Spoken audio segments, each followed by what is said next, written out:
Welcome friends. इस video में हम क्लास 12th के 6th चैप्टर इलेक्ट्रोमैग्नेटिक इंडक्शन इसके एनसीईआरटी के क्वेश्चंस करेंगे। तो आपकी बुक में एडिशनल एक्सरसाइज से पहले टोटल 10 क्वेश्चंस हैं, वो सभी क्वेश्चंस हम इस वीडियो में करेंगे। तो शुरू करते हैं। इस क्वेश्चन में हमारे पास ये 6 डिफरेंट फिगर्स आप देख सकते हैं और हमें यहाँ पर इंड्यूस्ड करंट की डायरेक्शन फाइंड करनी है। यहाँ पर आप डिफरेंट सिचुएशंस देख सकते हैं। तो इंड्यूस्ड करंट कैसे कैसे पैदा होती है, पहले तो ये देखो। अगर हम मैग्नेट को पास लेके जाएं या दूर लेके जाएं तो इंड्यूस्ड करंट पैदा होती है, क्योंकि दोनों केसेस में फ्लक्स चेंज होता है। फ्लक्स चेंज होता है तो इंड्यूस्ड करंट पैदा होती है, आप जानते होंगे।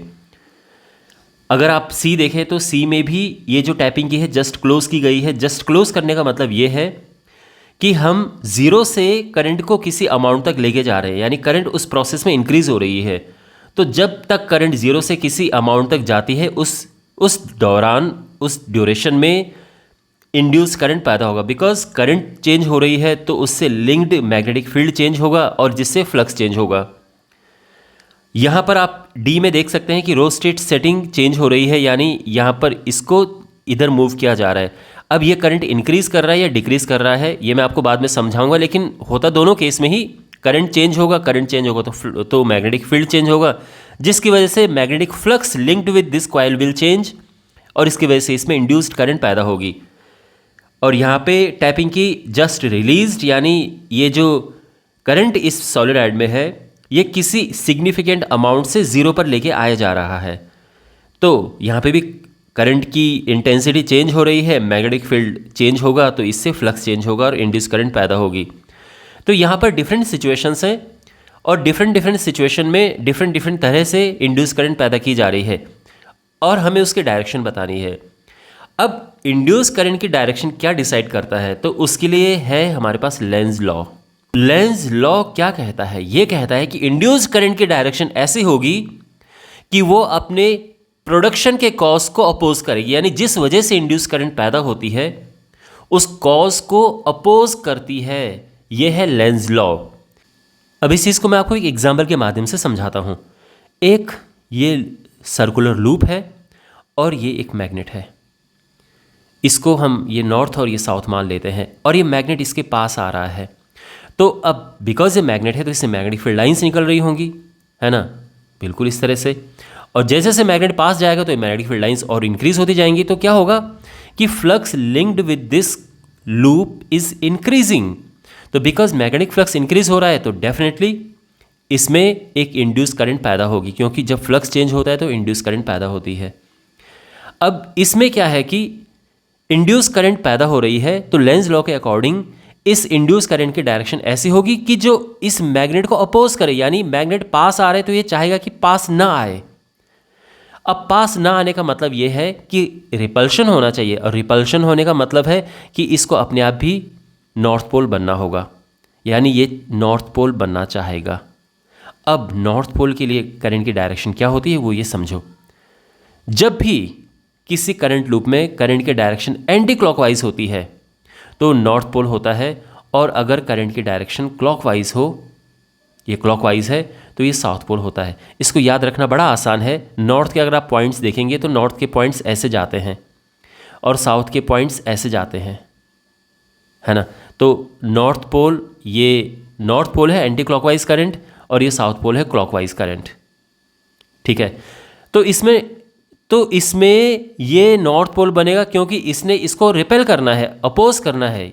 ये पास में आ रहे, ये नहीं पास में आने देना चाहता, तो यानी इसमें करंट एंटी क्लॉकवाइज डायरेक्शन में होगी। तो एंटी क्लॉकवाइज ये है। अब देखो ये 3D फिगर है तो कंफ्यूज मत होना, ठीक है। तो इसको थोड़ा सा ऐसा आभास देने के लिए यहाँ पे मैं एक इसकी लाइन ड्रॉ करता हूँ।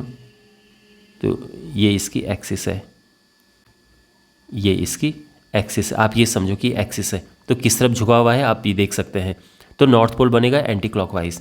लेकिन अगर ये दूर जा रहा है, अगर ये दूर जाएगा, यानी अब मान लो कि ये दूर जा रहा है तो क्या होगा, तो ये चाहेगा कि दूर ना जाए, क्योंकि दूर जाने से भी तो फ्लक्स चेंज हो रहा है। Magnetic field line, number of lines decrease हो रही हैं, फ्लक्स चेंज हो रहा है। फ्लक्स चेंज हो रहा है तो करंट इंड्यूस करंट पैदा हो रही है। तो ये चाहेगा कि दूर ना जाए, तो इसके लिए इसको क्या बनना पड़ेगा, इसके लिए इसको साउथ पोल बनना पड़ेगा, क्योंकि साउथ पोल बनने से क्या होगा कि ये इसको दूर जाने से रोकेगा, क्योंकि नॉर्थ साउथ अट्रैक्ट करते हैं, तो इस वजह से इसमें करंट की डायरेक्शन क्लॉकवाइज होगी। ये है इसका बेसिक कॉन्सेप्ट। अब केवल मैग्नेट को मूव करने से हम इंड्यूस करंट नहीं पैदा करते, और भी कई तरीके होते हैं, जैसे कि आप डिफरेंट एग्जांपल्स में समझेंगे, है ना। हमें बस पर्पस ये है कि जो ये कॉइल होती है इससे लिंक्ड फ्लक्स को चेंज करना है। ये फ्लक्स चेंज इस तरह से भी होता है कि आप इसके बगल में एक सोलोनॉइड की जो करंट है उसको इंक्रीज डिक्रीज करें, या इसके बगल में कोई करंट लूप है उसको इसके करंट को इंक्रीज डिक्रीज करें, तो भी इंड्यूस करंट पैदा होती है। अब one by one in situations को लेते हैं। तो सबसे पहले आप ये सिचुएशन देखिए, इसमें ये मैग्नेट पास आ रहा है, और जैसे कि मैं आपको ऑलरेडी एक्सप्लेन कर चुका हूँ कि कोई करंट लूप में अगर क्लॉकवाइज करंट होती है तो एक मैग्नेट के साउथ पोल की तरह काम करता है, और अगर इसमें एंटी क्लॉकवाइज करंट फ्लो होती है तो एक मैग्नेट के नॉर्थ पोल की तरह काम करता है। इवन सिंगल लूप अगर हम देखें तो एक तरफ से नॉर्थ एक तरफ से साउथ होता है। यही लूप जो है, अब इसमें करंट क्लॉकवाइज है, अगर मैं पीछे की तरफ से इसको देखूँ तो उसमें एंटी क्लॉकवाइज होगी और नॉर्थ पोल होगा, तो एक सिंगल करंट लूप भी एक मैग्नेटिक डायपोल का काम करता है। तो यहाँ पर अब देखो, ये मैग्नेट पास आ रहा है, मैग्नेट पास आ रहा है, तो ये हिस्सा चाहेगा कि ये पास ना आए, क्योंकि इसकी वजह से इसमें करंट पैदा हो रही है, तो ये वाला हिस्सा साउथ पोल बनेगा। साउथ पोल बनने से क्या होगा कि ये रिपल्शन होगा, रिपल्शन होने से क्या होगा कि ये पास आने से रोकेगा। तो क्योंकि ये पास आने की कोशिश कर रहा है तो इसलिए ये खुद भी साउथ पोल बन जाएगा, जिससे साउथ साउथ रिपेल करे। अब ये साउथ पोल बनेगा, तो साउथ पोल जब बनता है तो करंट क्लॉकवाइज होती है, तो यानी इसमें करंट क्लॉकवाइज ऐसी है, ये क्लॉकवाइज है।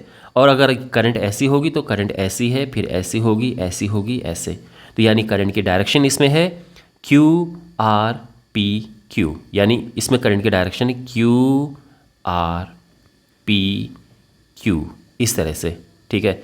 तो ये ध्यान रखना, ये हमारा आंसर आ चुका है, इंड्यूस्ड करंट की डायरेक्शन। क्लियर है?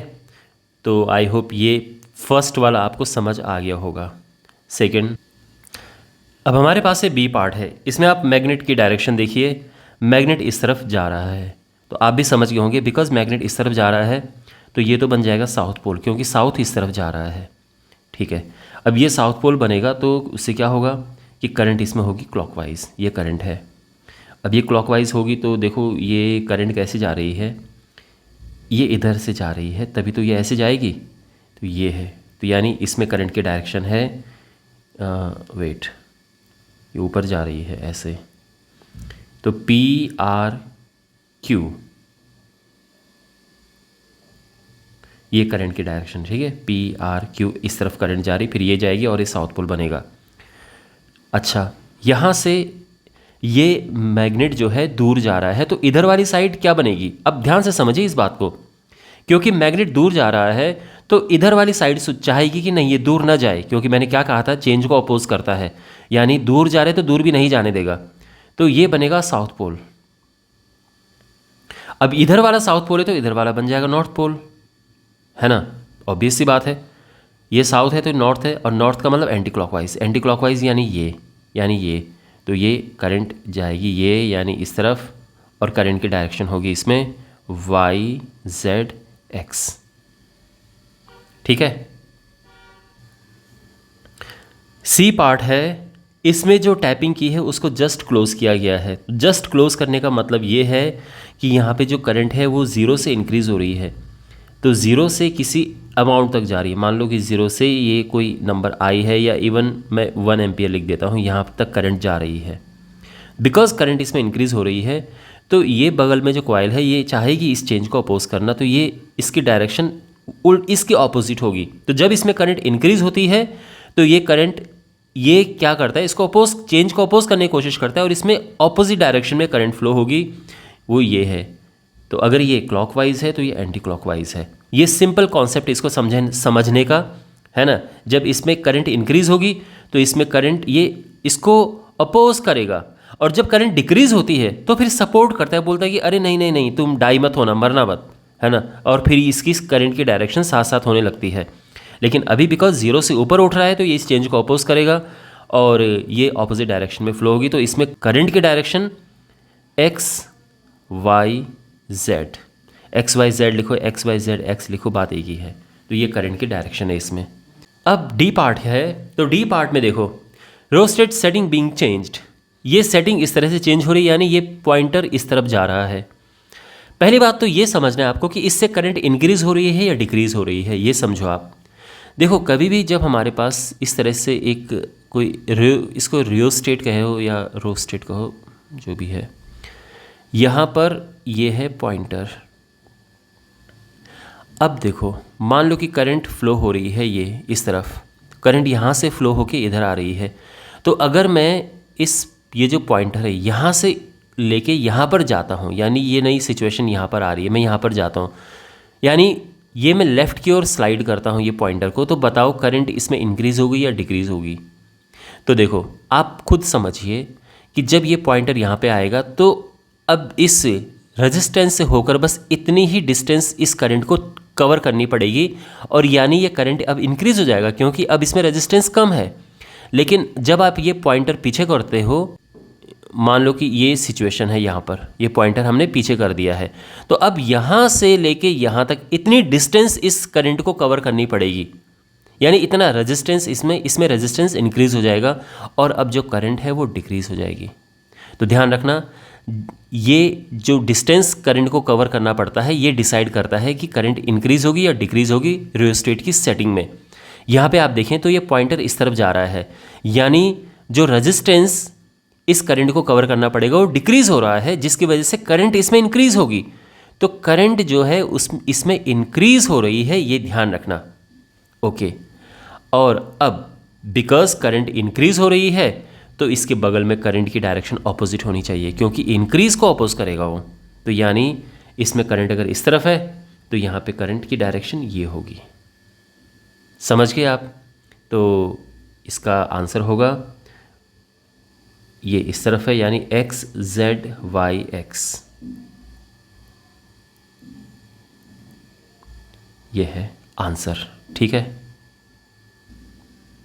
यहाँ पे जो टैपिंग की है उसको जस्ट रिलीज़ किया गया है। तो जस्ट रिलीज़ करने का मतलब ये है कि कोई करंट, मान लो कि 1 एम्पियर करंट था और वो अब 0 एम्पियर करंट हो गया है। तो इस प्रोसेस में, इस दौरान जब ये टैपिंग की जस्ट रिलीज़ की गई है तो करंट इसमें डिक्रीज़ हो रही है, और करंट अगर इसमें डिक्रीज़ हो रही है तो ये बगल में जो कॉइल है ये चाहेगा कि देखो करंट की अभी की डायरेक्शन क्या है, क्योंकि आप जानते हैं ये माइनस ये प्लस है तो करंट की डायरेक्शन इस तरफ है। लेकिन ये जो सोलेनॉइड यहाँ पर है, देखो ये अगर इस तरफ है तो ये फिर ऐसे हो जाएगा ना, ये। तो अब बिकॉज जस्ट रिलीज़ किया गया है यानी करंट इसमें डिक्रीज़ हो रही है, तो जो ये सोलेनॉइड है ये इसको सपोर्ट करेगी, ये चाहेगी कि नहीं ये डाई डाउन ना हो करंट, तो ये इसको सपोर्ट करेगा और इसकी डायरेक्शन ये भी साथ साथ हो जाएगी। तो यानी हमारा आंसर है एक्स आर वाई। अगर आपको और डिटेल में थोड़ा ये समझना है तो देखो करंट ऐसे जा रही है, तो यानी ये है कौन सी साइड है, ये है एंटी क्लॉकवाइज करंट होता है नॉर्थ, ये नॉर्थ पोल है। अब ये नॉर्थ पोल है तो अब इसका नॉर्थ पोल डिक्रीज़ हो रहा है। देखो करंट डिक्रीज़ हो रही है ना, तो ये समझो कि नॉर्थ पोल दूर जा रहा है। नॉर्थ पोल दूर जाने का मतलब ये है कि ये चाहेगा, ये जो सोलेनॉइड ये चाहेगा कि नहीं भाई ये दूर ना जाए, ये पास आए, और पास में आने का मतलब ये है कि इसको साउथ पोल बनना पड़ेगा, और ये साउथ पोल बनेगा यानी करंट क्लॉकवाइज होगी। और क्लॉकवाइज करंट मैंने बताया था ना, anti clockwise north pole, clockwise south pole. तो साउथ पोल का मतलब ये है कि करंट क्लॉकवाइज होगी। तो आप देखो अगर आप यहाँ से देख रहे हो इसको,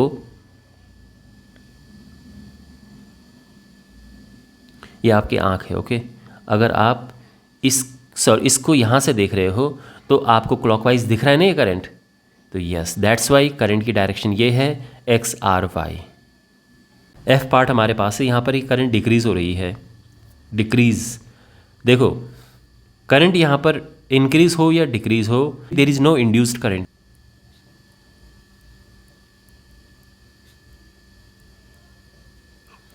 उसका रीज़न ये है कि इंड्यूस्ड करंट होने के लिए फ्लक्स चेंज होना होता है, बट यहाँ पे कोई फ्लक्स का चेंज नहीं है। देखो फ्लक्स चेंज का मतलब क्या है कि अगर ये कोई कॉइल है, इसके अंदर अगर ये 2 मैग्नेटिक फील्ड लाइंस जा रही हैं, ठीक है, और थोड़ी देर बाद यानी मैग्नेट पास में आए तो मैग्नेटिक फील्ड लाइंस इंक्रीज हो जाती हैं, 4 बन जाती है, तो ये फ्लक्स चेंज है। लेकिन अगर मान लो कि किसी वजह से इसके अंदर एक भी लाइन नहीं जा रही है और बाद में भी कोई भी लाइन नहीं जा रही, फ्लक्स तो चेंज है ही नहीं ना। ये लॉन्ग करंट वायर है, इसकी वजह से जो मैग्नेटिक फील्ड की लाइंस बनेंगी वो ऐसे बनेंगी, आप समझ रहे हो, ऐसे ऐसे लूप्स बनेंगे, ऐसे लूप्स बनेंगे इस तरह के। तो आप सोचो ये जो यहाँ पर ये है, इसके अंदर से कोई फील्ड नहीं जाएगा, इसके बिल्कुल इसके अलोंग जाएगा, बट इसके अंदर से कोई मैग्नेटिक फील्ड लाइंस पास नहीं हो रही हैं।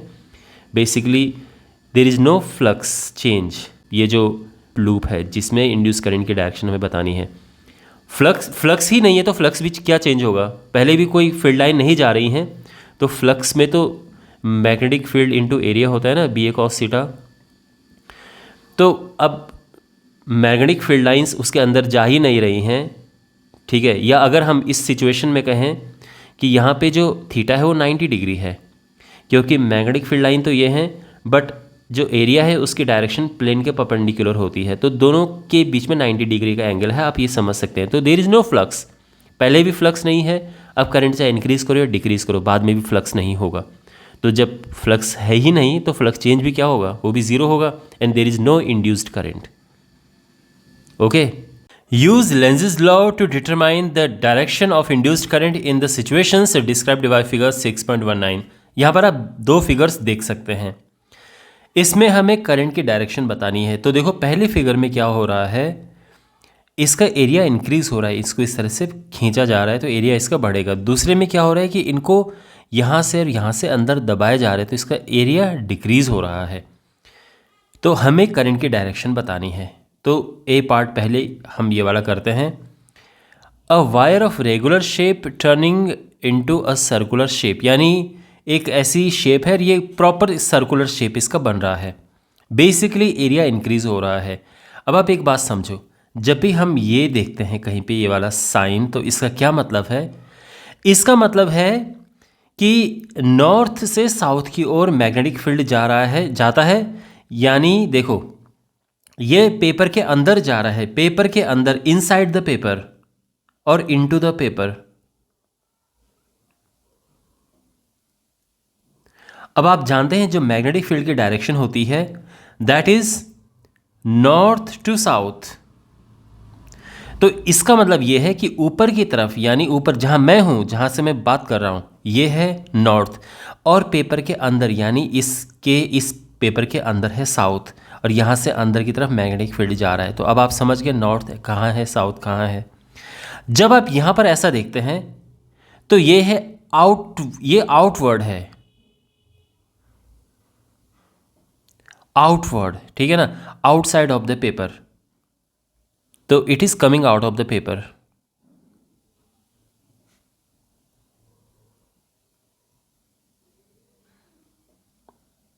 यानी जहां पे मैं लिख रहा हूं अंदर से बाहर की ओर निकल रहा है। तो इसका मतलब यह है कि इस बारी नॉर्थ अंदर है और साउथ मेरी ओर है। आप समझ रहे हैं? तो ये ध्यान में रखना, क्योंकि जो डायरेक्शन होती है वो नॉर्थ टू साउथ होती है मैग्नेटिक फील्ड की।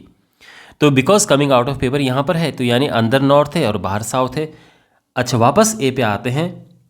तो जैसे कि मैंने बताया कि मैग्नेटिक फील्ड पेपर के अंदर जा रहा है, यानी ऊपर की तरफ क्या है, ऊपर की तरफ नॉर्थ है और पेपर के अंदर साउथ है। अब यहाँ पर एरिया इंक्रीज हो रहा है, तो सिंस एरिया इज इंक्रीजिंग, ये एरिया इंक्रीज हो रहा है ना, तो आप डिटेल में लिख देना एरिया इज इंक्रीजिंग। तो यहाँ पर क्या है कि इसमें फ्लक्स इंक्रीज हो रहा है, तो बेसिकली इसमें करंट की डायरेक्शन इस तरह से होगी कि ये अपोज करेगा, ये अपोज करेगा कि भाई ऐसा मत हो। अपोज करने का मतलब ये है, आप जानते ना, नॉर्थ नॉर्थ रिपल्शन होता है, साउथ साउथ रिपल्शन होता है।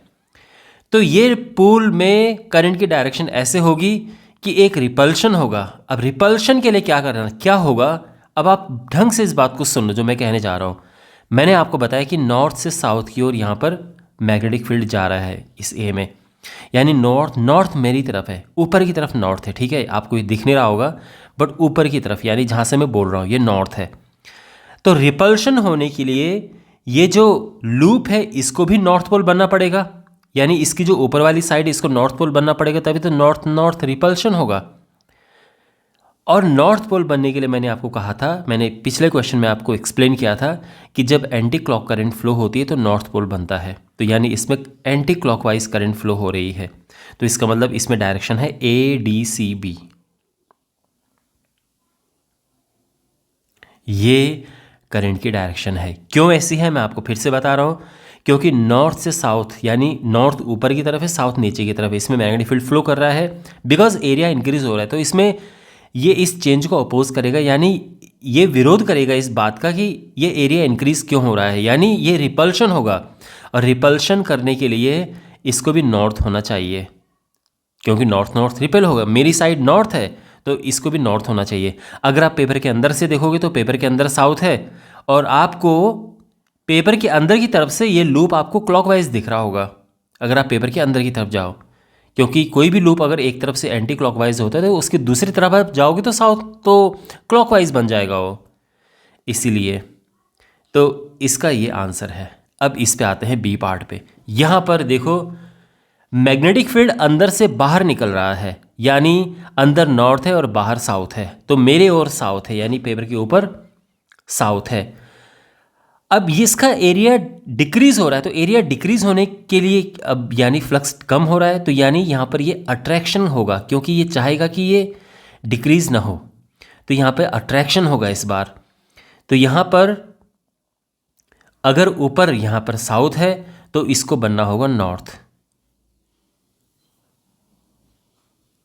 नॉर्थ, तो ये नॉर्थ पोल बनेगा। नॉर्थ पोल बनने के लिए देखो डायरेक्शन ऐसी होगी,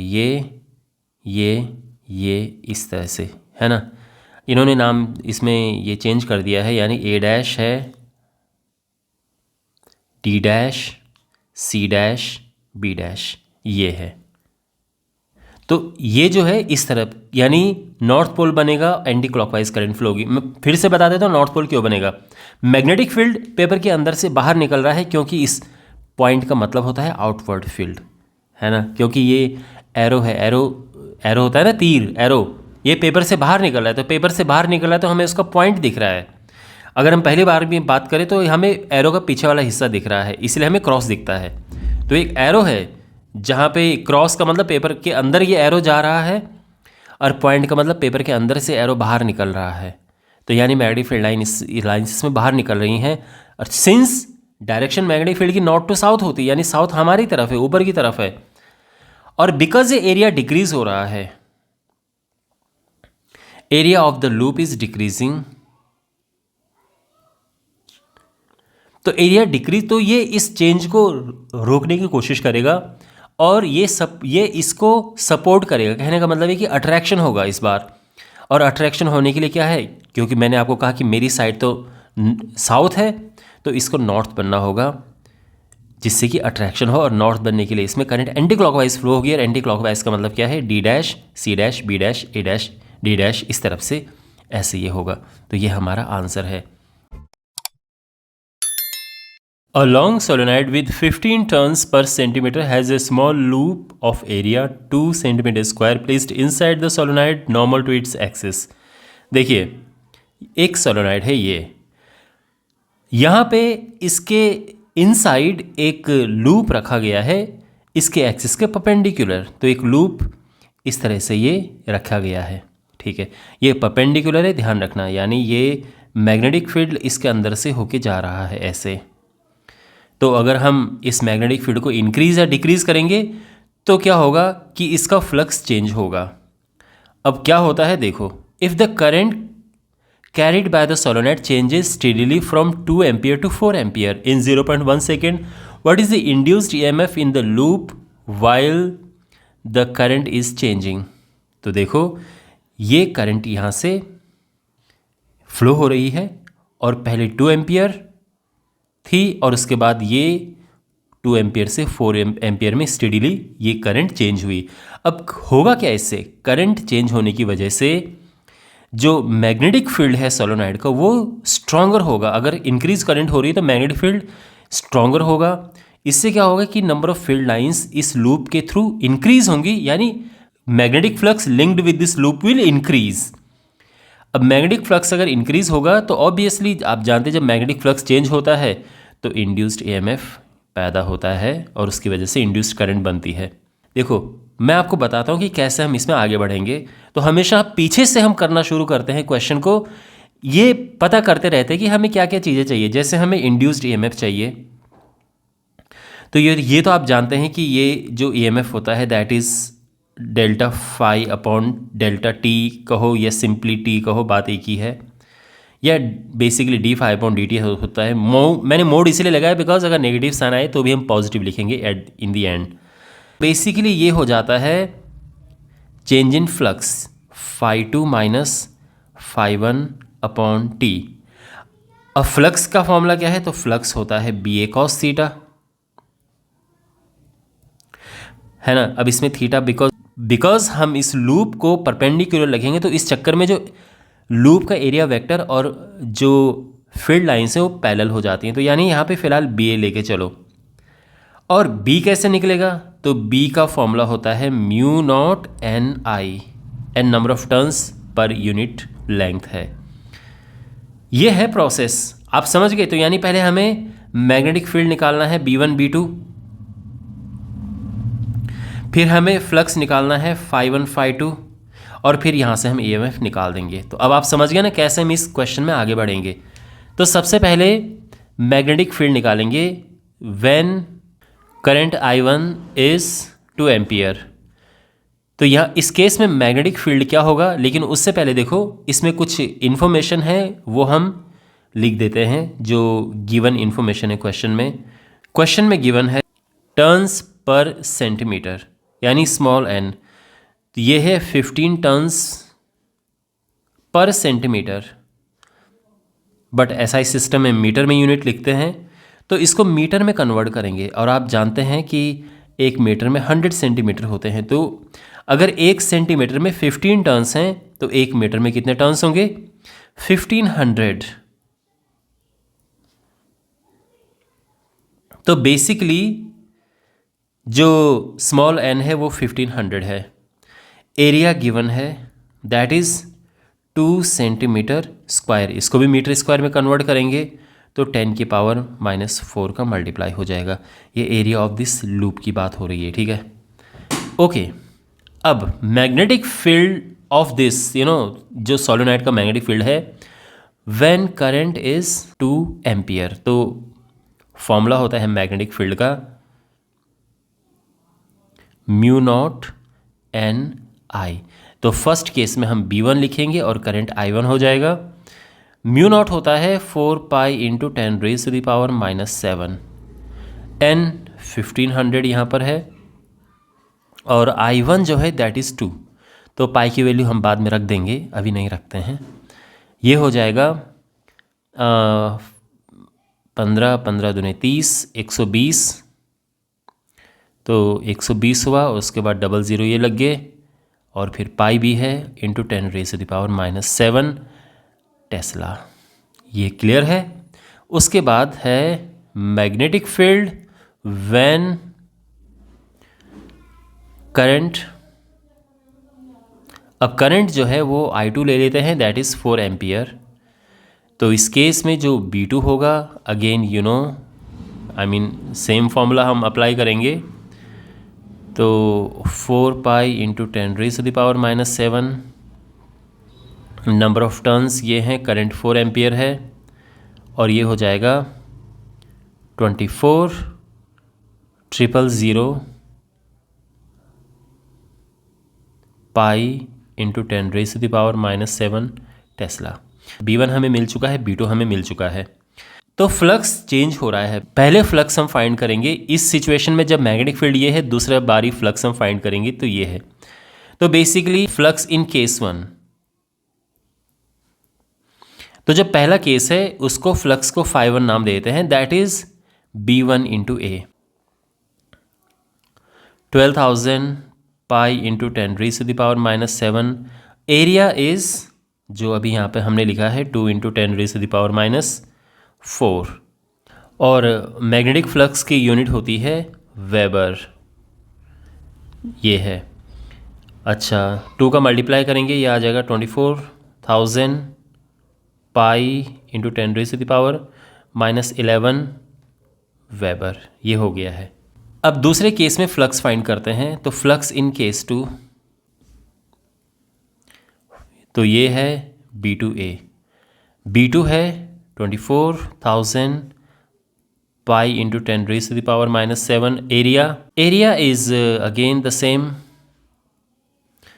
तो ये हो जाएगा 48,000 पाई इंटू 10⁻⁻11 वेबर। ठीक है, मिल गया 5152। अब हमें निकालना है इंड्यूस्ड ईएमएफ। इंड्यूस्ड ईएमएफ का जो फॉर्मूला होता है that is basically minus delta phi upon T, यानी माइनस φ2 माइनस φ1 अपॉन टी। लेकिन क्या है कि इससे नेगेटिव साइन आ जाता है समटाइम्स, तो इसीलिए अक्सर इसमें मोड लगा के रखते हैं ताकि अगर नेगेटिव साइन भी आए तो भी हम उसको पॉजिटिव करके लिखते हैं कि इतना ईएमएफ आया है।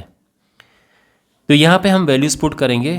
तो φ2 है 48,000 पाई इंटू 10⁻⁻11, φ1 है 24,000 pi into 10⁻⁻11 divided by T 0.1 second. ये भी क्वेश्चन में गिवन है, टाइम इज़ 0.1 सेकेंड, तो ये 0.1 सेकेंड। ठीक है, और ऑफ कोर्स हम मोड लगा रहे हैं, वैसे तो नेगेटिव साइन होता है यहाँ पे।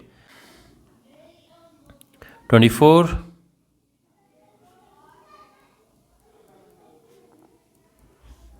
माइनस करके ये आ जाएगा अपॉन 0.1। ठीक है, और ये हो जाएगा 24,1,2,3,4,0 इंटू पाई 3.14 इंटू 10⁻⁻11 और ऑफ कोर्स वोल्ट। तो 24 का इसमें मल्टीप्लाई करेंगे तो ये आ जाता है 75.36 इंटू 10⁻⁴, ये हैं तो 40 यहाँ से हटा दो, -7 वोल्ट, और ये हो जाएगा 7.5। हम इसको राउंड ऑफ करके 4 लिख सकते हैं। ये है, और ये हमारा आंसर आ चुका है। Okay, A rectangular wire loop of side 8 cm and 2 cm with a small cut is moving out of a region of uniform magnetic field of magnitude 0.3 Tesla directed normal to the loop। देखो question में क्या कहा गया है, अभी तक की कहानी आप ये समझिए। यहाँ पर ये है मैग्नेटिक फील्ड है, रेड कलर में आप देख सकते हैं, डायरेक्टेड इनवर्ड है, यूनिफॉर्म मैग्नेटिक फील्ड है, और एक यहाँ पर रेक्टेंगुलर वायर लूप है 8/2 का, यानी 8 इसकी लेंथ है, 2 इसकी ब्रेड्थ है। अब क्या किया जाता है, what is the EMF developed across the cut, यानी ईएमएफ इसमें कट बना हुआ है और इसके अक्रॉस कितना ईएमएफ इसमें डेवलप होगा जब हम क्या कर रहे हैं कि इस लूप को, the loop is moving out basically, है ना। तो यहाँ पे किस वेलोसिटी से, 1 सेंटीमीटर पर सेकेंड की वेलोसिटी से इस लूप को हम मूव कर रहे हैं, और किस डायरेक्शन में मूव कर रहे हैं वो भी लिखा है। तो सबसे पहले लॉन्गर साइड में, यानी इसको इस तरफ खींचना है, और जो सेकंड पार्ट है इसमें इस तरफ जाएगा। ये दोनों आप समझ गए हैं। और कितने टाइम तक ये ईएमएफ रहेगा, तो पहली बात तो आप ये समझो कि ऐसा करने से ईएमएफ डेवलप होगा ही क्यों, और दूसरी बात कि ऐसा क्यों लिखा है कि फॉर हाउ लॉन्ग डज, यानी कितने टाइम तक ये ईएमएफ इसमें रहेगा। देखो यहाँ पर पहली बात तो ये है कि ईएमएफ क्यों डेवलप होता है। इंड्यूस्ड ईएमएफ जो डेवलप होता है वो फ्लक्स चेंज की वजह से होता है। तो फ्लक्स चेंज मीन्स यहाँ पर एरिया तो फिक्स है क्योंकि ये रेक्टेंगुलर लूप है, तो यानी अगर हम मैग्नेटिक फील्ड चेंज करें लिंक्ड विद दिस लूप, तो फ्लक्स चेंज होगा। बेसिकली आप देखो यहाँ पे हम क्या कर रहे हैं, अभी यहाँ पे आप देखो सभी इसमें मैग्नेटिक फील्ड लाइंस जा रही हैं। जैसे जैसे मैं इसको बाहर निकालूंगा मैग्नेटिक फील्ड लाइंस जानी कम हो जाएंगी। और अब जो है यहाँ पर देखो सारी मैग्नेटिक फील्ड लाइंस अब इसके बाहर से जा रही है, यानी लूप के अंदर से नहीं जा रही हैं। और अब आप यहाँ कितना भी घुमाओ, अब फ्लक्स चेंज नहीं होगा। फ्लक्स चेंज कब हुआ, जब यहाँ से हमने इसको बाहर निकालना शुरू किया, इवन अगर अंदर भी हम इसको ऐसे घुमाते रहेंगे कोई फ्लक्स चेंज नहीं होगा, क्योंकि यूनिफॉर्म है मैग्नेटिक फील्ड। तो यहाँ पे जितनी नंबर ऑफ फील्ड लाइंस अंदर जाएंगी उतनी यहाँ पे भी जाएंगी, तो फ्लक्स जितना यहाँ पे होगा उतना यहाँ पे होगा, तो फ्लक्स चेंज तो हो ही नहीं रहा है ना, तो यानी कोई इंड्यूस्ड ईएमएफ नहीं होगा। लेकिन जब हम इसको बाहर निकालेंगे तो अब जो है फ्लक्स में चेंज हो रहा है, और जब हम पूरा बाहर निकाल देंगे उसके बाद फिर फ्लक्स में चेंज होना बंद हो जाएगा और इंड्यूस्ड ईएमएफ अब बंद हो जाएगी। तो इंड्यूस्ड ईएमएफ तभी है जब ये बाहर निकल रहा है, ये ध्यान रखना। और ऐसे ही जब हम इसको इस तरफ, यानी जो इसकी शॉर्टर साइड है उसकी तरफ खींचेंगे, हम जब इसको इधर खींचेंगे तो अभी तो यहाँ पे सभी फील्ड लाइंस अंदर से जा रही हैं, इसमें फ्लक्स इसका काफ़ी मैक्सिमम फ्लक्स है इस केस में। जैसे हम इसको बाहर निकालेंगे फ्लक्स कम हो रहा है, फ्लक्स कम हो रहा है, और इस पूरे प्रोसेस में इसमें ईएमएफ इंड्यूस हो रहा है। एक बार ही हमने बाहर निकाल दिया, इसके बाद फिर कितना भी दूर लेके जाओ फिर कोई भी इसमें इंड्यूस्ड ईएमएफ नहीं है। इंड्यूस्ड ईएमएफ तभी तक परसिस्ट करेगा, तभी तक रहेगा, तभी तक सस्टेन करेगा जब तक कि इसमें फ्लक्स चेंज हो रहा है। तो इसलिए इन्होंने ये पूछा है कि कब तक ये होगा, यानी कितने टाइम तक रहेगा। तो जितना टाइम ये बाहर जाने में लगाएगा उतने ही टाइम तक इंड्यूस्ड ईएमएफ रहेगा। अब आप समझ गए ये दोनों केस, तो अब आराम से इन्हें हम करते हैं। तो सबसे जो इसका पहले वाला पार्ट है, देखो, तो पहले पार्ट में इसको ऐसे खींचा जा रहा है इस तरफ। तो यहाँ पर अगर हम फर्स्ट पार्ट के हिसाब से देखें, इसमें लेंथ क्या है, that is 8 centimetre, which is 8 × 10⁻⁻² metre. तो ये ओके। और इसके बाद अच्छा, इसमें मैग्नेटिक फील्ड क्या है, ये है 0.3 टेस्ला। और वेलोसिटी क्या है, दैट इज़ 1 सेंटीमीटर/सेकंड। तो हम ये कह सकते हैं कि ये है 1 × 10⁻² मीटर/सेकंड। ठीक है, क्योंकि हमें ये एसआई सिस्टम में मीटर एंड सेकंड इनमें लेके आना होता है। इंड्यूस्ड ईएमएफ का सीधा फॉर्मूला है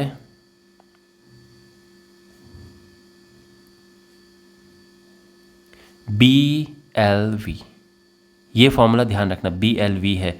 तो इस केस में यानी कोई अगर हमारे पास, इवन आपने इस तरह से क्वेश्चंस किए होंगे कि कोई अगर स्ट्रेट वायर है और ये अगर फॉल करती है किसी मैग्नेटिक फील्ड के परपेंडिकुलर, तो इसमें भी ईएमएफ इंड्यूस होता है। तो ऐसे ही यहाँ पर जो इसकी लेंथ है, ये लेंथ है 8 सेंटीमीटर, आप देख सकते हैं। तो इसलिए हम L जो है 8 लेंगे, है ना। ओके, तो यहाँ पे वैल्यूज पुट करेंगे 0.3 × 8 × 10⁻² इंटू V, विच इज़ 1 × 10⁻², और वोल्ट आएगा बिकॉज हम EMF निकाल रहे हैं। 8 × 24, 2.4 × 10⁻⁴ वोल्ट। ये तो EMF रहेगा। कितने टाइम तक रहेगा? Okay, so it will last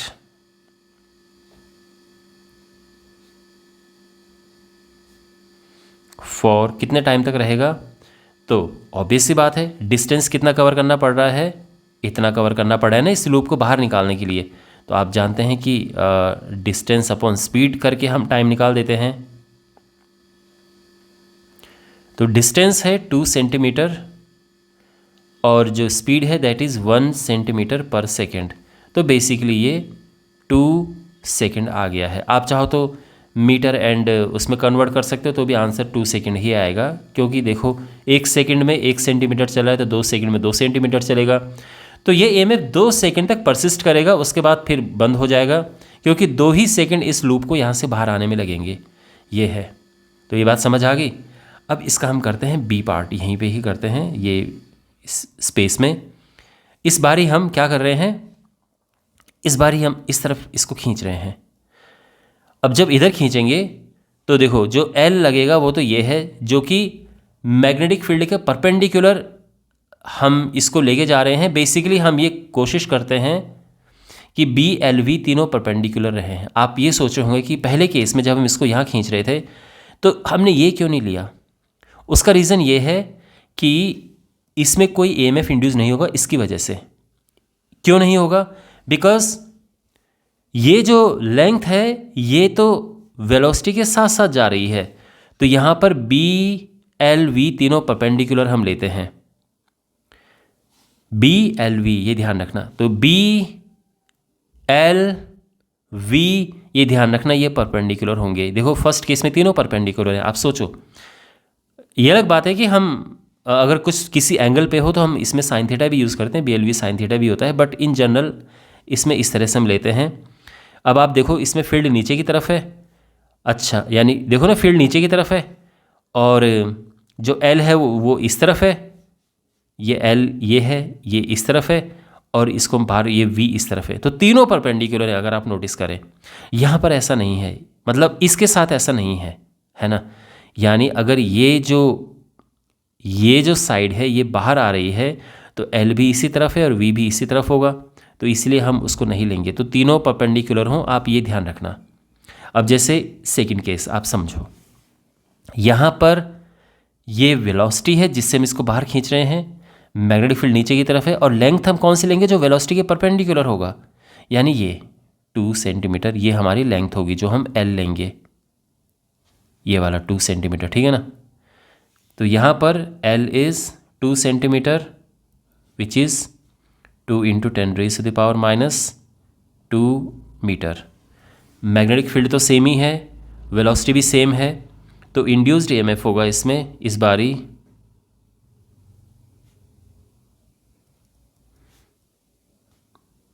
इसी फॉर्मूला, हम यही फॉर्मूला यूज़ करेंगे, 0.3 टेस्ला, L इज़ 2 × 10⁻⁻², और V है 1 × 10⁻⁻², ठीक है ना। यहाँ पे जो V था, आप चाहो तो यहाँ पे भी ये इन्फॉर्मेशन लिख सकते हो कि जो B है that is 0.3 Tesla and velocity because ये है, ठीक है ना, इस तरह से मीटर पर सेकेंड। खैर यहाँ पे इनको कैलकुलेट किया, 0.6 × 10⁻⁻4 वोल्ट, इसको इतना ही छोड़ सकते हैं हम, या तो हम चाहें तो 6 × 10⁻⁻5 वोल्ट भी इसको कर सकते हैं, और इट विल लास्ट कितने टाइम तक ये रहेगा, तो ये रहेगा डिस्टेंस, यानी डिस्टेंस तो अब देखो लूप ये बाहर निकला तो कितनी डिस्टेंस इसने कवर की, 8 सेंटीमीटर डिस्टेंस कवर की, और लूप की स्पीड है क्या, 1 सेंटीमीटर पर सेकंड। तो बेसिकली इसको 8 सेकंड लगेंगे पूरा बाहर निकलने में, और इन 8 सेकंडों के दौरान इसमें इंड्यूस्ड ईएमएफ होगा, ठीक है। तो इस तरह से ये हम क्वेश्चन कर चुके हैं। मैं उम्मीद करता हूँ कि आपको ये क्वेश्चन अच्छे से समझ आया होगा। इसमें हमने इस फॉर्मूले का यूज़ करना सीखा, तो इस तरह से आई होप ये कॉन्सेप्ट्स आपके क्लियर हुए होंगे। A 1 meter long metallic rod is rotated with an angular frequency of 400 radians per second about an axis normal to the rod passing through its one end। देखो ये क्या यहाँ पर कहा गया है मैं आपको समझाता हूँ, लेकिन उससे पहले क्वेश्चन में जो गिवन इन्फॉर्मेशन है वो लिख देते हैं। गिवन है कि रॉड की जो लेंथ है दैट इज़ 1 मीटर,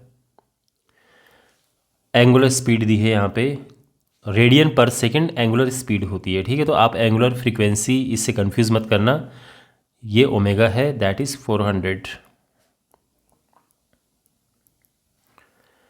अच्छा, मैग्नेटिक फील्ड है 0.5 टेस्ला, और हमें ईएमएफ डेवलप्ड फाइंड करना है, ठीक है।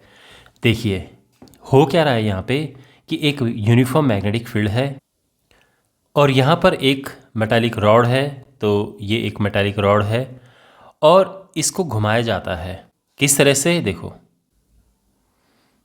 इस तरह से हम इस रॉड को घुमा रहे हैं ये, और बेसिकली इस तरह से घुमाया जा रहा है। तो क्वेश्चन ये है कि हमें बताना है जो ईएमएफ डेवलप होगा, तो इसकी लेंथ जो है यहाँ पर दैट इज़ एल, और ये जो मैग्नेटिक फील्ड है ये क्वेश्चन में ये लिखा है सब कुछ। तो बेसिकली ये सिचुएशन है। तो जब भी इस तरह से रोटेट करते हैं तो आपको फॉर्मूला इसका याद रखना है। इसका फॉर्मूला ईएमएफ का है that is half B L square omega. इसकी छोटी सी डेरिवेशन है, तो डेरिवेशन तो खैर अलग से आपको समझनी चाहिए, वो तो अलग कहानी है। लेकिन आप ये समझो कि अगर हमारे पास सर्कल में नहीं घूमता है और कोई रॉड अगर हमारे पास है और इस रॉड को हम मैग्नेटिक मान लो कि रॉड मान लो यहाँ पर है और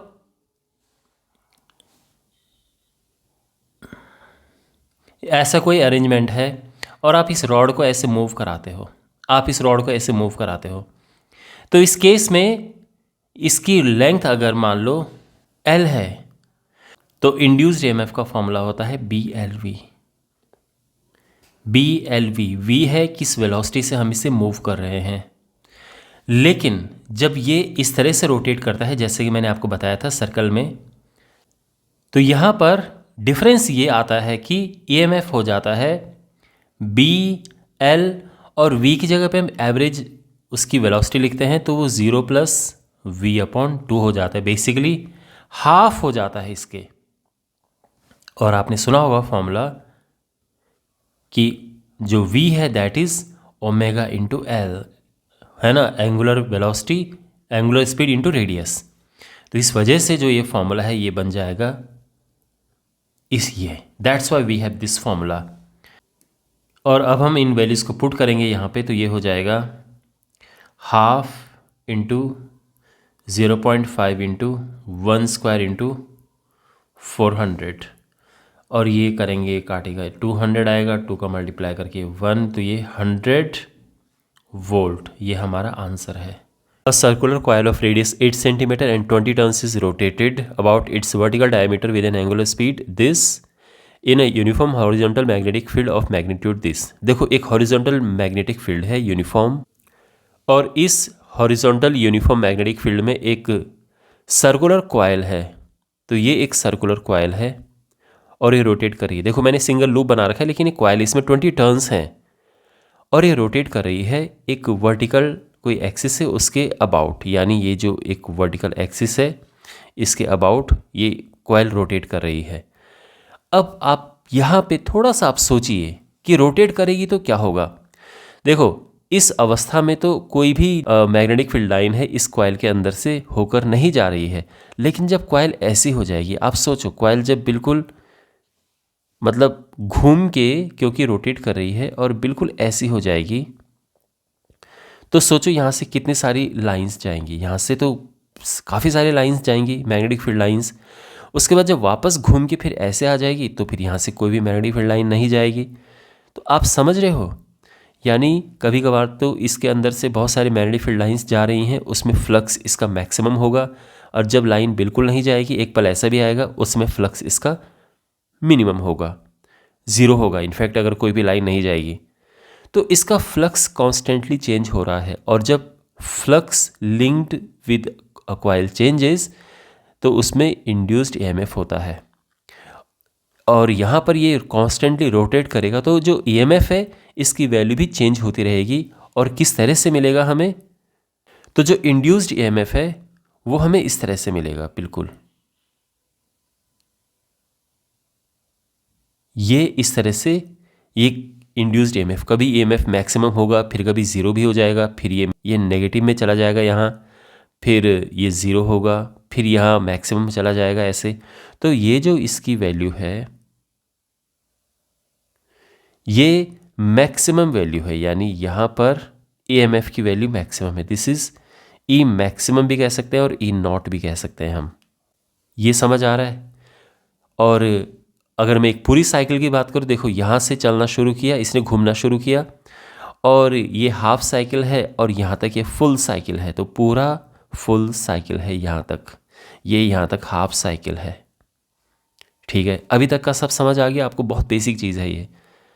तो जैसे मेरा कहने का ये मतलब है कि अगर कॉइल रोटेट करेगी तो इंड्यूस्ड ईएमएफ जो बनेगा उसकी जो वैल्यू होगी ईएमएफ की वो इस हिसाब से होगी, वो एक साइन कर्व होता है। अच्छा, अब सबसे पहले जो क्वेश्चन में गिवन इन्फॉर्मेशन है वो लिख देते हैं।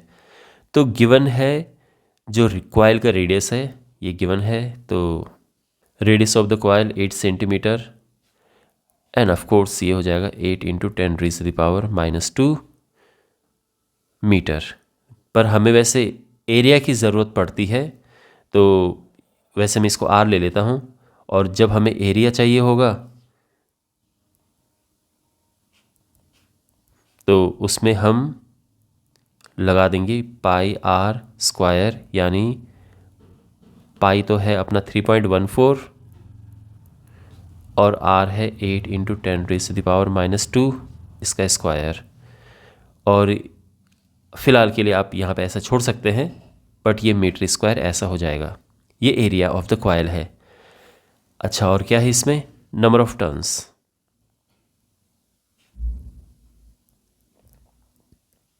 Number of turns 20,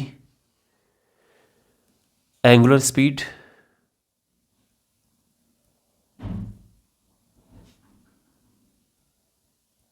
omega, that is 50 radian पर सेकेंड।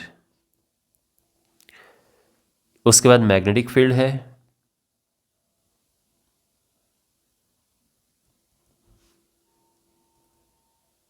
जिसमें कॉइल रोटेट कर रही है, दैट इज 3 × 10⁻⁻² टेस्ला। और रेजिस्टेंस गिवन है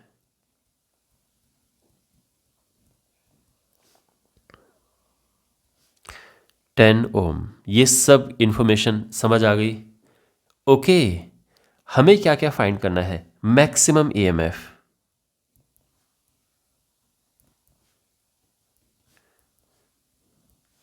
average EMF,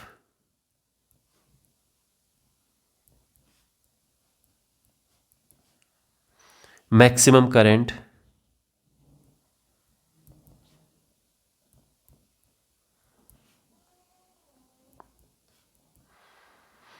and average power.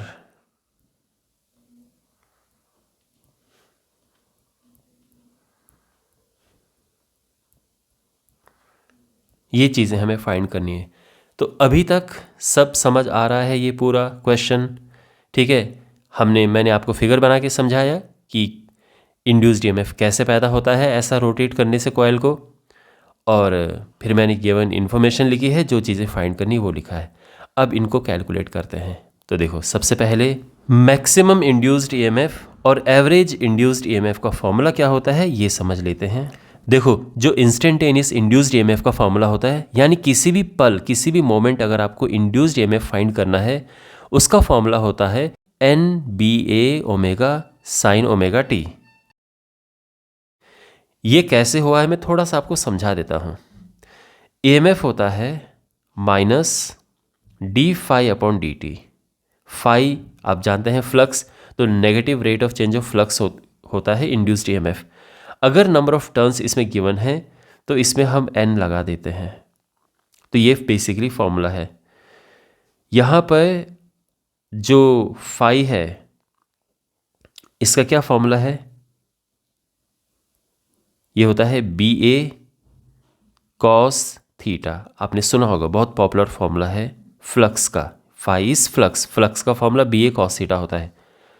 जो थीटा होता है angular displacement, that is angular speed into time. तो हम थीटा की जगह पे लिख सकते हैं ओमेगा टी, और अब इसको डिफरेंशिएट करेंगे तो हो जाएगा NBA, ये ओमेगा हो जाएगा, और कॉस ओमेगा टी का होता है sine omega T minus sine omega T, minus minus का प्लस हो जाएगा। ये ओमेगा टी का जो ओमेगा होगा वो मैंने लिख दिया है। ये है फॉर्मूला ईएमएफ का। और किसी भी पॉइंट पे, यानी जो इंस्टेंटेनियस ईएमएफ हम फाइंड कर सकते हैं टी की वैल्यू यहाँ पे पुट करके। बट अगर मैं मैक्सिमम की बात करूँ, मैक्सिमम, तो मैक्सिमम में ये 1 हो जाता है और हमारे पास केवल होगा NBA ओमेगा।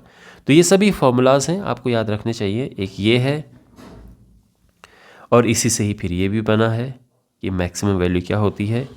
ठीक है, अच्छा, अब हम इसमें वैल्यू पुट करेंगे। सब गिवन है यहाँ पे। नंबर ऑफ टर्न्स 20 है, magnetic field is 3 × 10⁻⁻², area is 3.14 into 64 into 10⁻⁻4। ठीक है, ये एरिया यहाँ से लिख दिया मैंने। और ओमेगा इज 50। अच्छा, अब यहाँ पर इसको हम सबको मल्टीप्लाई करेंगे और आएगा 6028880 इंटू 10⁻⁻6। अगर हम 6 प्लेस इधर करें तो ये हो जाएगा 0.60288 वोल्ट, मीन्स 0.603 वोल्ट। ये मैक्सिमम ईएमएफ हमें मिल चुका है। अब हमें फाइंड करना है average EMF.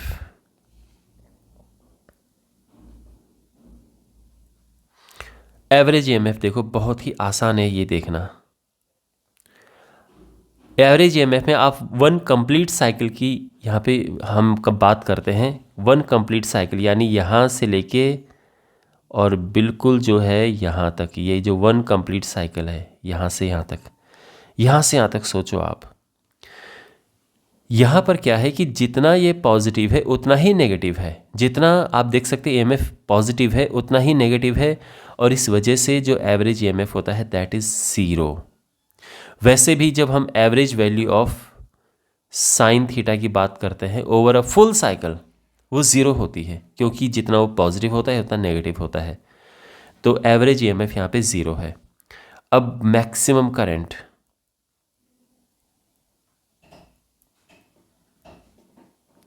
I not, maximum current. तो मैक्सिमम करंट क्या होगा, सिंपल है, मैक्सिमम ईएमएफ अपन रेजिस्टेंस।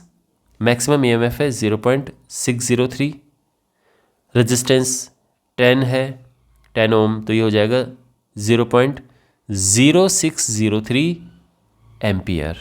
ये हमें मैक्सिमम करंट मिल चुकी है। और अब एवरेज पावर हमें बतानी है।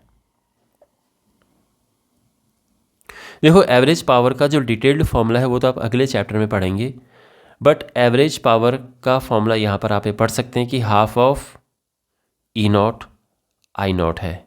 इसकी प्रॉपर डेरिवेशन ये आप अगले चैप्टर में डिटेल में सीखेंगे, लेकिन आप अभी के लिए इतना याद रखो कि ये होता है दोनों की जो मैक्सिमम वैल्यू है उनको मल्टीप्लाई करो और उसका हाफ कर दो। तो आप ये समझ सकते हैं कि मान लो कि एक कभी कभी एक टाइम, देखो वैसे तो आप जानते हो ना कि पावर क्या होता है, वोल्टेज इंटू करंट, ये तो पता होगा आपको। अगर मैं मैक्सिमम पावर की बात करूं तो मैक्सिमम पावर में क्या होगा, ये मैक्सिमम इंटू ये करंट मैक्सिमम। अब ईएमएफ को यहाँ पर ई लिखा गया है, ये है। और एक पल यहाँ पर ऐसा भी होगा जब पावर 0 होगी, तो 0 और इसका एवरेज करके ये आ गया। आप ऐसा सोचकर चल सकते हो तो आपके फॉर्मूला याद रहेगा। प्रॉपर डेरिवेशन जैसे मैंने कहा आपके पास अगले चैप्टर में है। यहाँ पर हम इसको करेंगे हाफ इंटू मैक्सिमम, ये वैल्यू रखी हमने तो 0.603, और करंट की मैक्सिमम वैल्यू 0.0603, और ये आ जाएगा हाफ इंटू 0. अगर हम केवल 6.6 लेके चले तो हो जाएगा 0.036, और इसका हाफ करेंगे तो ये आ जाएगा 0.018, इतना वॉट। और ये हमारा आंसर है। ठीक है, तो हमारे आंसर आ चुके हैं। एक हमारा ये आंसर आया, ये हमारा आंसर है, और ये एक आंसर है, और फिर ये भी एक आंसर था, और ये एक आंसर है हमारा। ठीक है, तो मैं उम्मीद करता हूँ कि आपको ये सोल्यूशन अच्छे से समझ आया होगा।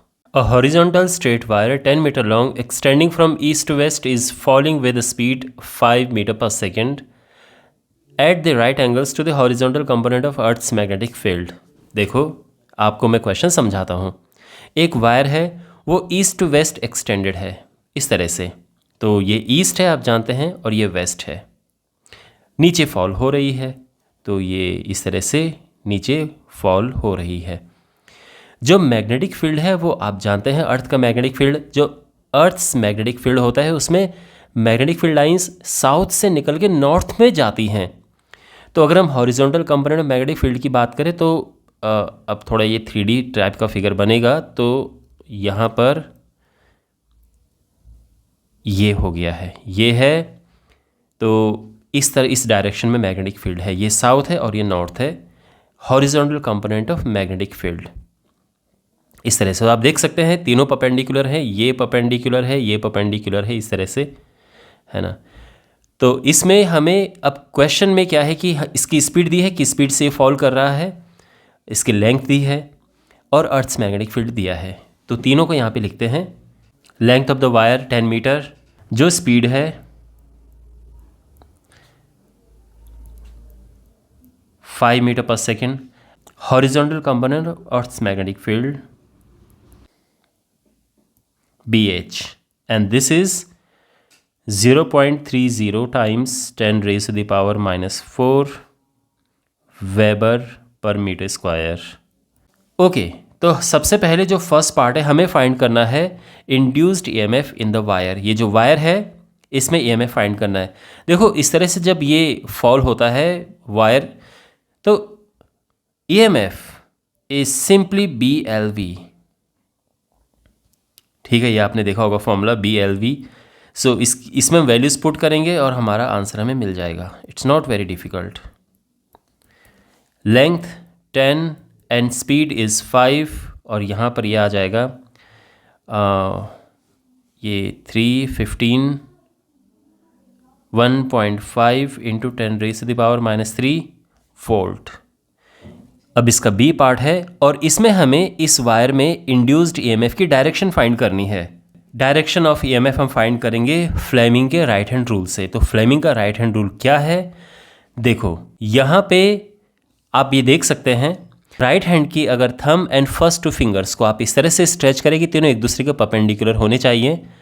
तो देखो वैसे मैंने घुमा के जानबूझ के इस तरह से स्ट्रेच कर रखा है कि जो थंब है वो नीचे की तरफ रहे, क्योंकि जो थंब है ये शो करता है डायरेक्शन ऑफ कंडक्टर जिस तरफ वो जा रहा है।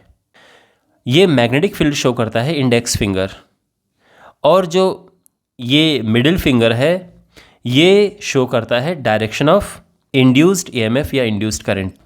ये ध्यान रखना। तो यहाँ पे भी अगर आप देखें तो ये डायरेक्शन इस तरफ होगा, यानी ये इंड्यूस्ड EMF की डायरेक्शन है। आप समझ गए? तो देखो मैंने इस तरह से अपने हाथ को ऐसे घुमा रखा है जिससे कि ये जो प्रॉपर इसमें फिट हो जाए। वैसे आप अपने हाथ को सीधे भी करके राइट हैंड थंब रूल जहाँ पे लगना है वो लगा सकते हो, बट ध्यान रहे कि जो मिडिल फिंगर ये मैग्नेटिक फील्ड है इस डायरेक्शन में, और जो ये नीचे की तरफ है कंडक्टर की, जो कंडक्टर का मोशन है जिस तरफ कंडक्टर जा रहा है वो। तो ऑब्वियसली आप देखेंगे कि इस तरफ जो है ये डायरेक्शन ऑफ इंड्यूस्ड EMF है। तो आपको ये समझ आ गया है। तो हमारा आंसर होगा direction of induced EMF is west to east. Okay, जो इसका थर्ड पार्ट है which end of the wire is at the higher potential. तो हायर पोटेंशियल होगा ईस्ट एंड। तो east end is at the higher electric potential. ये ध्यान रखना कि जब डायरेक्शन होती है वेस्ट टू ईस्ट, तो जिस तरफ डायरेक्शन होती है वो हायर पोटेंशियल पे होता है। यही EMF का कॉन्सेप्ट है। ठीक है, EMF में क्या होता है कि लो पोटेंशियल से हाई पोटेंशियल की तरफ करंट फ्लो होती है। तो हमारा आंसर क्या है कि ईस्ट वाला जो एंड है ये रहेगा हायर पोटेंशियल पे। क्यों? क्योंकि जो इंड्यूस्ड करंट की डायरेक्शन है वो वेस्ट टू ईस्ट की तरफ है। ठीक है, इंड्यूस्ड EMF या इंड्यूस्ड करंट की अगर हम बात करें तो इसकी डायरेक्शन जो है वो वेस्ट टू ईस्ट है। तो आई होप ये सोल्यूशन आपको समझ आ गया होगा। Current in a circuit falls from 5 ampere to 0 ampere in 0.1 second. एक सर्किट में 0.1 सेकेंड में करंट 5 एम्पियर से 0 एम्पियर तक फॉल होता है। तो जब करंट चेंज होता है इस तरह से, तो उसमें सेल्फ इंडक्शन की वजह से एक इंड्यूस्ड EMF आता है। तो वो इंड्यूस्ड EMF गिवन है। हमें बताने की सेल्फ इंडक्टेंस क्या है सर्किट का। तो जिस फॉर्मूले की यहाँ पे रिक्वायरमेंट है इसको सॉल्व करने के लिए वो फॉर्मूला मैं यहाँ पे लिख देता हूँ।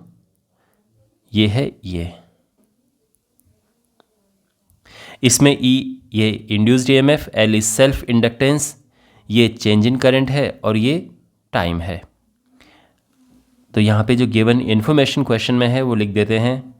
तो EMF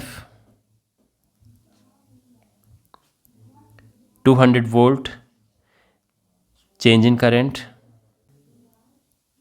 0 एम्पियर माइनस 5 एम्पियर। तो बेसिकली ये होगा -5 5 एम्पियर, टाइम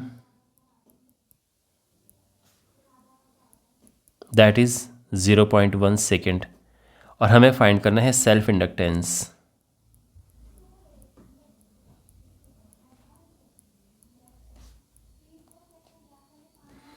ओके, हमारे पास जो फॉर्मूला है, I mean of course formula हम यहाँ पे लिखते हैं और फिर वैल्यूज़ हम पुट करेंगे। ये है 200, एल हमें फाइंड करना है, ये -5 है और टाइम है 0.1। यहाँ पे हम क्रॉस मल्टीप्लाई करेंगे, 0.1 का इधर मल्टीप्लाई किया तो ये 20 हो जाएगा, और यहाँ पे माइनस माइनस का प्लस, यानी ये 5L आ जाएगा, और L है 4 आ जाएगा आंसर। 4 हेनरी, इसकी यूनिट हेनरी होती है, H लिख देंगे हम, और ये हमारा आंसर है। A pair of adjacent coils has a mutual inductance of 1.5 Henry. If the current in one coil changes from 0 to 20 ampere in 0.5 second, what is the change of flux linkage with the other coil? देखो हमारे पास दो coil हैं, देखो coil number 1, coil number 2। एक coil में current change हो रहा है, तो इसमें चेंज इन करंट है, यहाँ पे आप देख सकते हैं 0 to 20 एम्पियर चेंज हो रहा है, 20 एम्पियर। ओके, अब यहाँ पर अगर इसमें करंट चेंज होगा तो इसकी वजह से ऑब्वियसली इसकी वजह से मैग्नेटिक फील्ड प्रोड्यूस हो रहा है वो चेंज होगा, और उससे क्या होगा कि इसमें फ्लक्स चेंज होगा। तो जो कॉइल 2 है इसमें फ्लक्स चेंज होगा। हमें पता करना है कि फ्लक्स चेंज कितना है। तो देखो एक तरीका है पता करने का, जो ये फर्स्ट कॉइल है इसमें करंट चेंज, मैं इसको 1 नाम दे रहा हूँ, यानी फर्स्ट कॉइल में करंट चेंज ये है, और इससे क्या होगा, इससे इसमें ये जो सेकंड कॉइल है इसमें म्यूचुअल इंडक्टेंस की वजह से क्या होगा, बिकॉज इसमें फ्लक्स चेंज हो रहा है तो EMF प्रोड्यूस होगा, E2 प्रोड्यूस होगा इसमें, इंड्यूस्ड EMF। तो इंड्यूस्ड EMF का फॉर्मूला क्या होता है, इसको हम E2 नाम देते हैं। इसके दो फॉर्मूले हैं, एक तो है, देखो अगर हम म्यूचुअल इंडक्टेंस के हिसाब से देखें तो उसका फॉर्मूला है MdI1/dt, यानी फर्स्ट में करंट चेंज हो रहा है इसकी वजह से इसमें म्यूचुअल इंडक्टेंस, हम यहाँ पे 2 1 भी लिखते हैं कि mutual inductance of coil 2 with respect to 1, but simply अगर हम M लिखें तो इनफ है।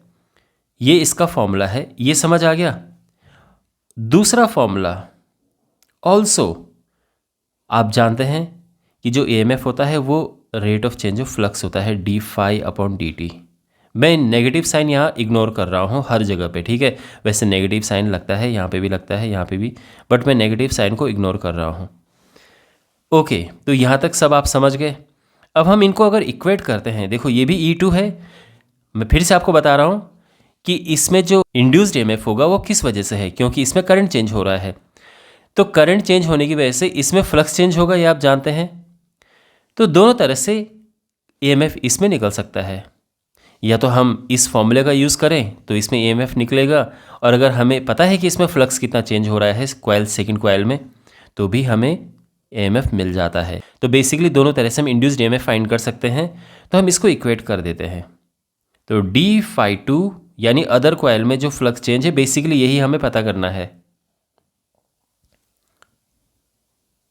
Equals to MdI1/dt। तो ये कैंसिल हुआ, और अब आराम से हम फ्लक्स का चेंज पता कर सकते हैं। M इज़ 1.5, आप चाहो तो शुरू में लिख सकते हो म्यूचुअल इंडक्टेंस 1.5 हेनरी, इस तरह से। तो ये 1.5 है into change in current that is 20 ampere, और ये मल्टीप्लाई होके आ जाएगा 30, और ये फ्लक्स तो उसकी यूनिट होती है वेबर, और ये हमारा आंसर है। A jet plane travelling towards west at a speed of 1800 kilometres per hour. तो एक जेट प्लेन है वो वेस्ट के डायरेक्शन में ट्रैवल कर रहा है इतनी स्पीड से। तो यहाँ पे बना देते हैं ये, देखो ये आप जानते हैं कि ये ईस्ट है तो ये वेस्ट होता है, तो वेस्ट के डायरेक्शन में ये ट्रैवल कर रहा है 1800 किलोमीटर्स पर आवर की स्पीड से। What is the voltage difference developed between the ends of the wing having a span of 25 metre? तो इसके जो विंग स्पैन है इसके अक्रॉस एक वोल्टेज डिफरेंस डेवलप होगा, इंड्यूस्ड EMF हम जिसे कहते हैं वो डेवलप होगा। पहली बात तो ये है कि इंड्यूस्ड ईएमएफ क्यों डेवलप होगा। तो जब भी मैग्नेटिक फील्ड को काटते हुए कोई कंडक्टर ट्रैवल करता है, उसके एंड्स के बीच में एक वोल्टेज डिफरेंस डेवलप होता है। और आप ये कहेंगे कि ये कौन सा मैग्नेटिक फील्ड काट रहा है, तो ये अर्थ का मैग्नेटिक फील्ड काट रहा है। तो यहाँ पर जो विंग है, अब देखो आप देख सकते हैं कि अगर ये वेस्ट के डायरेक्शन में फ्लाई करेगा तो जो विंग है, विंग इसके नॉर्थ साउथ डायरेक्शन में होंगे। तो ये विंग्स हैं, ठीक है।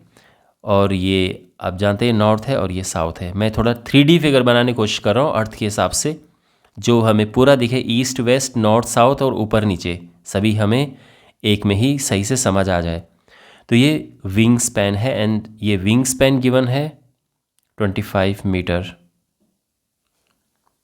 तो जब ये ऐसे फ्लाई करेगा तो ये अर्थ के मैग्नेटिक फील्ड को काटेगा और अर्थ का मैग्नेटिक फील्ड वहाँ पे गिवन है।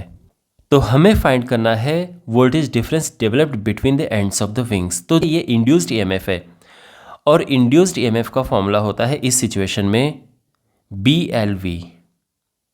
B magnetic field, L length of the conductor, इस केस में जो ये विंग स्पैन है, और V है जिस स्पीड से ये जा रहा है। तो ये सब तीनों चीज़ें समझ आ गई। यहाँ पर इम्पॉर्टेंट बात ये है, काफ़ी बारी हमने इस तरह के क्वेश्चंस किए हैं, मैंने आपको ये बताया है कि ये परपेंडिकुलर होने चाहिए। BLV हम जब इस फॉर्मूले को यूज़ करते हैं, ये तीनों परपेंडिकुलर होने चाहिए एक दूसरे के। अगर आप यहाँ पर देखो, इसमें ये V है स्पीड, ये L है, तो L और V के बीच में आप देखेंगे तो बिल्कुल 90 डिग्री है, क्योंकि एक ईस्ट टू वेस्ट है, दूसरा नॉर्थ साउथ है, तो ये 90 डिग्री है। अब अर्थ का मैग्नेटिक फील्ड, आप जानते हैं कि जो अर्थ्स मैग्नेटिक फील्ड होता है, मैग्नेटिक फील्ड लाइन साउथ से निकलती हैं और नॉर्थ में ऐसे प्रवेश करती हैं। तो किसी भी पॉइंट पे जो अर्थ का मैग्नेटिक फील्ड होता है उसमें हॉरिजॉन्टल कंपोनेंट होता है और वर्टिकल कंपोनेंट होता है। हॉरिजॉन्टल कंपोनेंट बिल्कुल इस तरफ होगा, ये हॉरिजॉन्टल कंपोनेंट है। लेकिन आप सोचो, हॉरिजॉन्टल कंपोनेंट ये जो है मैग्नेटिक फील्ड और L, ये दोनों सेम डायरेक्शन में, ये परपेंडिकुलर तो है नहीं, तो बेसिकली हम इससे यहाँ पर यूज़ नहीं करेंगे। लेकिन जो वर्टिकल कंपोनेंट है, अब देखो वर्टिकल कंपोनेंट ये ऊपर की तरफ भी हो सकता है और नीचे की तरफ भी हो सकता है, डिपेंड करता है कि आप कौन से हेमिस्फीयर में हो। अगर आप सदर्न हेमिस्फीयर में है तो ऊपर की तरफ होता है जो ये vertical component of earth magnetic field है, और अगर आप नॉर्दर्न हेमिस्फीयर में हैं तो vertical component of earth's magnetic field नीचे की तरफ होता है।